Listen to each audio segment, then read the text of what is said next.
ప్రపంచ దేశాల చూపు ఇప్పుడు గల్ఫ్ వైపు మళ్ళింది.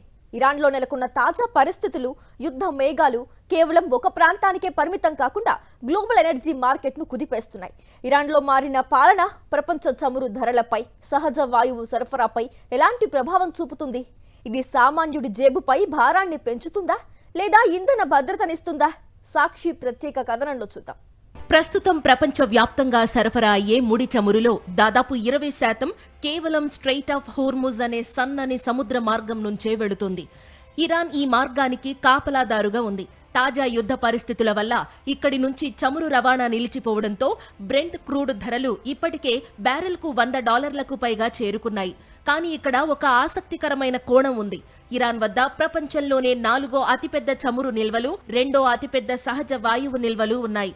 దశాబ్దాలుగా ఉన్న ఆంక్షల వల్ల ఈ వనరులను ఇరాన్ పూర్తి స్థాయిలో వినియోగించుకోలేకపోయింది. మారిన పాలన కారణంగా అంతర్జాతీయ సంబంధాలు మెరుగుపడితే మార్కెట్లోకి భారీగా ఇరాన్ చమురు వచ్చి చేరుతుంది. దీనివల్ల 3 ప్రధాన మార్పులు చోటు చేసుకుంటాయని రాజకీయ విశ్లేషకులు భావిస్తున్నారు. ఇరాన్ నుంచి అదనంగా రోజుకు 2 నుండి 3 మిలియన్ బ్యారెళ్ల చమురు మార్కెట్లోకి వస్తే ముడి చమురు ధరలు గణనీయంగా తగ్గే అవకాశం ఉందన్నది మొదటి మార్పు. యూరప్, ఆసియా దేశాలకు రష్యా గ్యాస్ కు బదులుగా ఇరాన్ ఒక గొప్ప ప్రత్యామ్నాయంగా మారుతుందన్నది రెండో అతిపెద్ద మార్పు. అదే జరిగితే గ్యాస్ ధరలు భారీగా తగ్గుతాయి.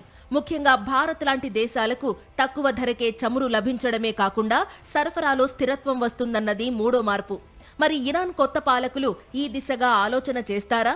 ప్రపంచంతో పోటీ పడాలంటే వారు అణ్వాయుధాలను పక్కన పెట్టి ఇరాన్ పునర్వైభవానికి అవసరమైన బాటలు వేసుకోవాలన్నది రాజకీయ విశ్లేషకుల అభిప్రాయం.